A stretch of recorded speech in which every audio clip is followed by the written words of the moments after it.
We come to you from right outside the Parliament. 2 days left for the winter session of the Parliament to end. But of course, today is going to be the big face-off over Ambedkar between the BJP and the opposition parties. BJP is going to talk about the Congress's failures, UPA government's failures when it came to implementing the vision of BR Ambedkar and also giving him the respect that he deserves in the history of modern India.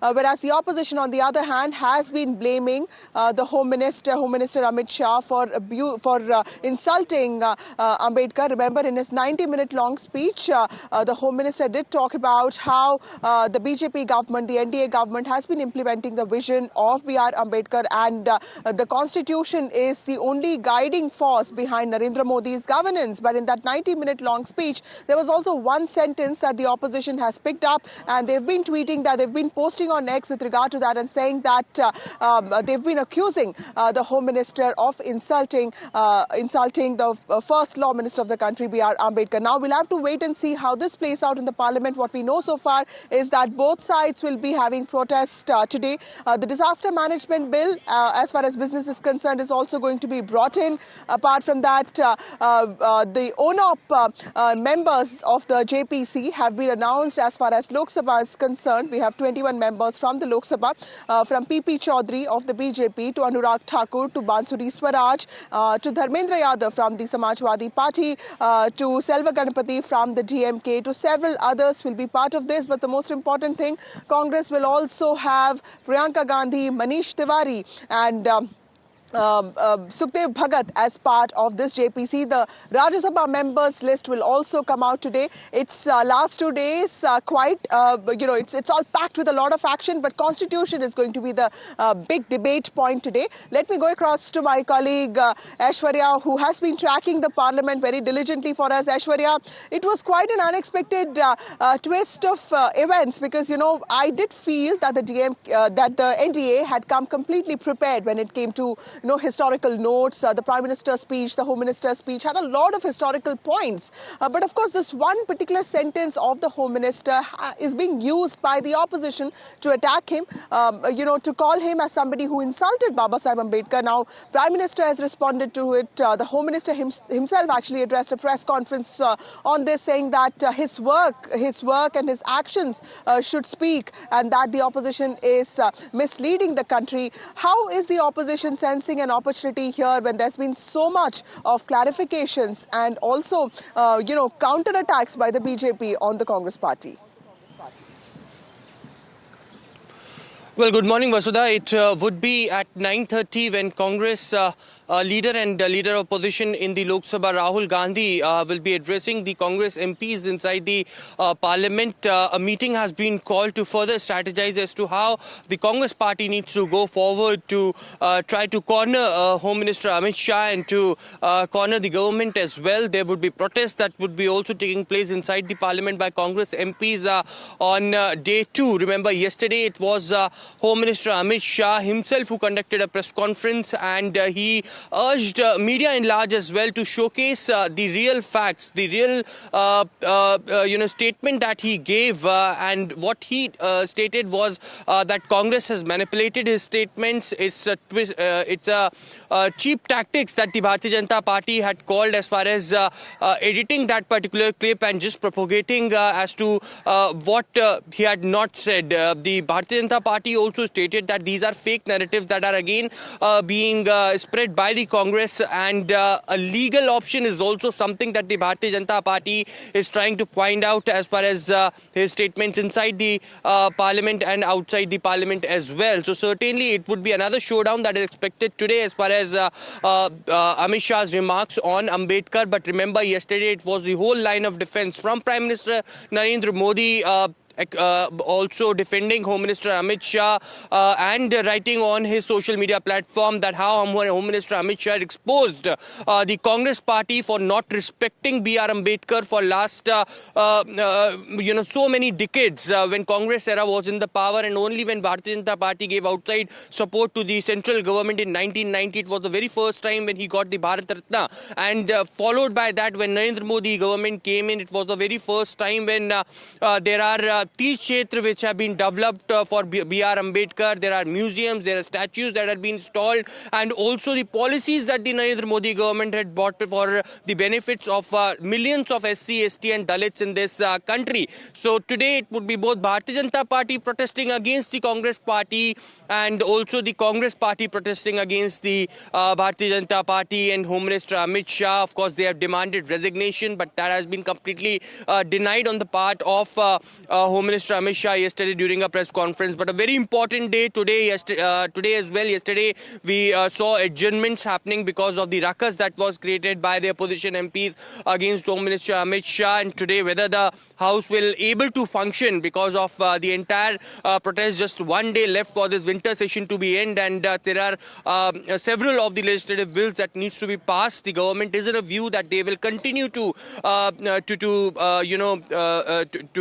function the House till the last day, because the functioning of House is very important. Important legislative bills which are of public interest needs to be passed. But this is a massive showdown. Of course, on the other side, it is the Lok Sabha Speaker who would be also announcing about the ONOP.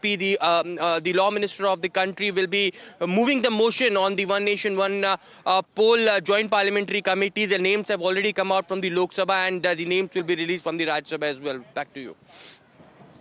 Thank you, Aishwarya. That's a complete roundup of what is expected today. It's not coincidental that Ambedkar and the Constitution were central to the Lok Sabha campaign of 2024. They continue to be the same even when the elections are over, and parties are now going to have this huge showdown as to who really respects him and who actually does not. Let's actually get a glimpse of what really happened yesterday with this face-off between Amit Shah and Adjourned Khadge. Here's a special report.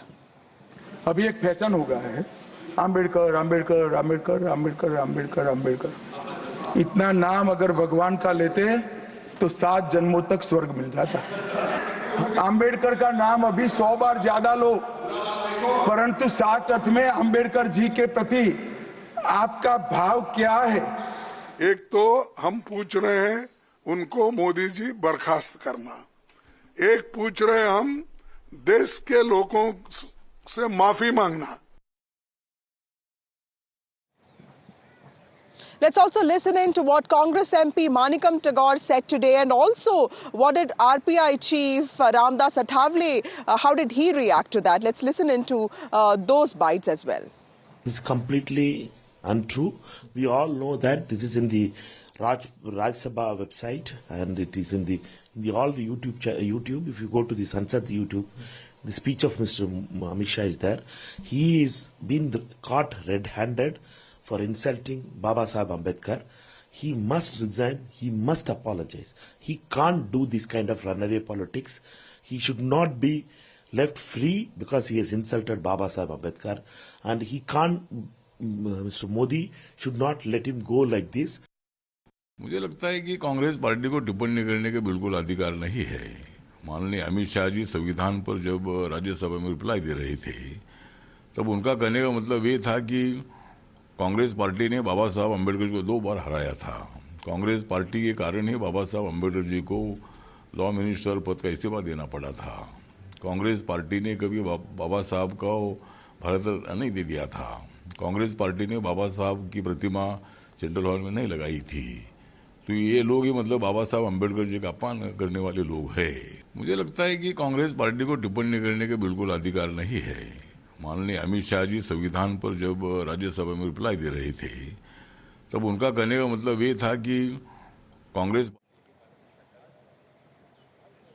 Well, 2 days for the winter session of the parliament to end, but today is going to be the big face-off between the BJP and the opposition parties, and the issue is Ambedkar. We know what played out yesterday with the Home Minister Amit Shah and Mallikarjun Khadge, Congress President, with the opposition alleging that it's the BJP and the Home Minister who have in some ways insulted Ambedkar, whereas the BJP has been talking about how the Congress party has been systematically misleading the country by twisting and turning the statements of Amit Shah.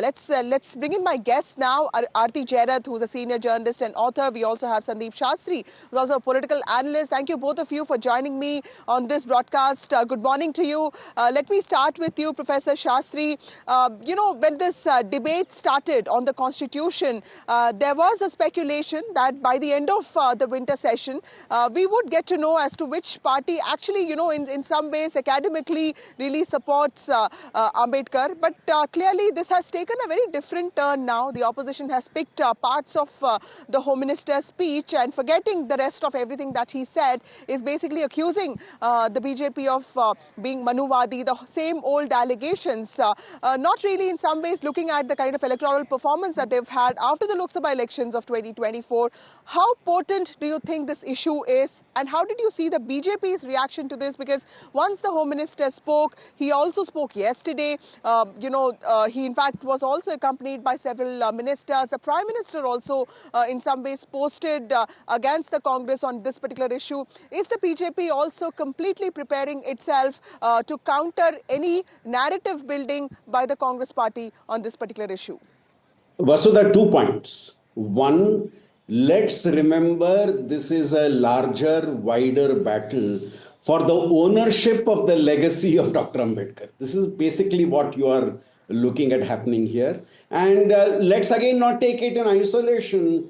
We have seen this battle to claim the ownership of the legacy of leaders of the past going on for quite some time now. So what you find as the fight between the BJP and the Congress at the current moment is to claim who has the right to that legacy of Dr. Ambedkar, and therefore this give and take is going on. Please notice that in this give and take, there is very little about the statement made and other issues. From here, you have gone on to other things, which clearly shows the objective is very different. The second point I'd like to make is the fact that Baba Sahib Ambedkar in his last speech in the Constituent Assembly said that the only intention I came into the assembly was to protect the interests of the depressed class people.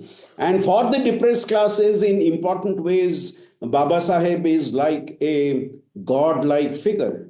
And therefore, this debate takes a totally different turn in the light of the comments that we heard made.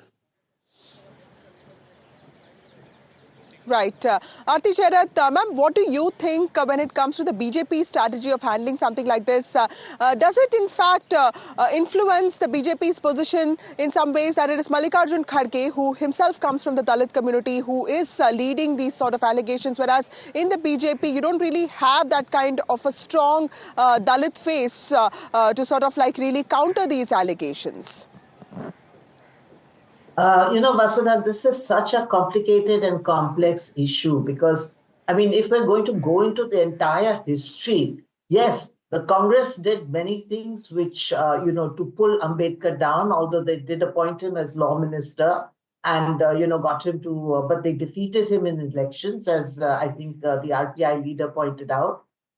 But then, as far as the BJP is concerned, the BJP never, paid any heed to Ambedkar at all these years. This is a new discovery by the BJP of Ambedkar and his legacy. And this is all obviously part of the outreach to the Dalits. So, it's a very complex thing. Who's to blame for, insulting Ambedkar? Who actually can claim that legacy? Frankly, both sides have sinned in their own ways. And Ambedkar himself, while you're sort of trying to claim his legacy and claim ownership for him, everybody's forgetting what Ambedkar stood for and what Ambedkar said. Ambedkar was very strongly anti-Hindu. That's why that's why he became a Buddhist. He was very strongly anti the caste system. There's so many things about Ambedkar, and so many things he wrote, so many things he said, and neither side is talking about that. That is his legacy. The party that can actually follow what Ambedkar said, follow his policies, implement his policies, that would be a party that would claim his legacy. this kind of lip service that both sides are paying, frankly, I mean, I don't think it goes down even with the Dalit community that both sides are trying to reach out to. Because, in my conversations with Dalits, whether they're poor or they're rich, it is amazing how aware they are and how aware they are of Ambedkar and, Ambedkar's history, what Ambedkar wrote. It is incredible. And, I think they really see through the hollowness of what is going on today.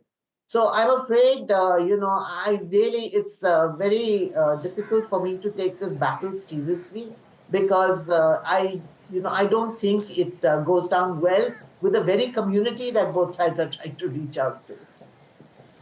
So it's a reverence towards Baba Sahib Ambedkar that several communities in the country, all of us have for an icon like him that is at the center of this debate here. Professor Shastri, you heard what Aarti ma'am had to say, and I do agree with her completely. Also tell me one thing, in the last few years, welfare has become, in some ways the fulcrum of Indian politics. And if you look at Madhya Pradesh, Maharashtra, Haryana, there is in some ways that the BJP has managed to override these factors of caste and community considerations because, they also try to provide you welfare. The Congress has also tried to do the same thing in the states of Telangana and Karnataka with its 5 guarantees. In that case, sir, why do you think the parties are so insistent on getting their narrative and projection on caste so right? Because at the end of the day, electorally, they can always promise something, deliver, and, also rise above caste like we have seen in certain elections. Vasudha, 2 points. Even in recent times, there is no election which has not involved caste. Elections have been caste plus other issues. The basket of issues always involves caste because let's remember, caste is a critical identity today. And when you did talk about welfare schemes, yes, but let's remember in the Indian context, democracy is not just about welfare, democracy is also about justice. Democracy is also about fairness to different groups, fairness to different segments of society. And therefore, the caste identity continues to be important.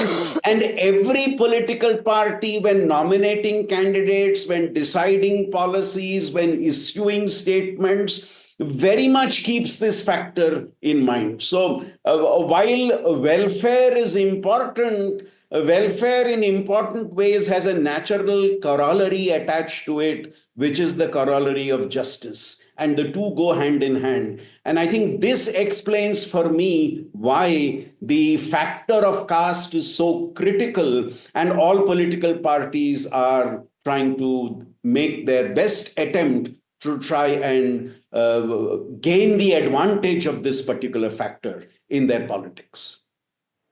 Right. Right. Aarti ma'am, my last question to you.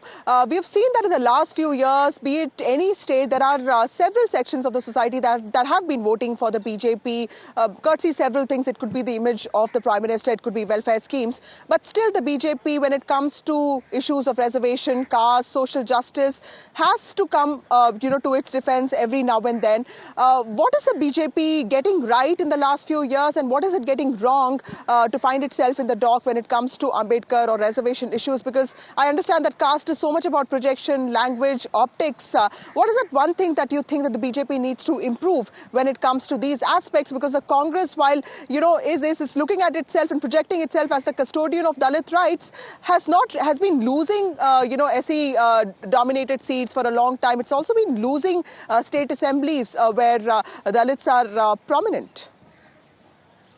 Vasudha, one important thing Ambedkar said was about fraternity. That you have to actually give justice to the depressed classes. You have to include them in your fraternity. You have to make them part of you. You have to be able to sit at the same dining table and eat. You have to be ready to marry your children into their community. You look at all the parties today, whether it is a Congress or the BJP, decision makers, do any of them have decision makers who are Dalits? Yes, the Congress has a Dalit president today, which is also, has come after, decades. But he's not the real decision maker in the party. And the BJP, I think, Vasudha, you yourself pointed out that they don't have a Dalit face to present today to defend Amit Shah because they don't have a prominent Dalit leader who is a decision maker within their system.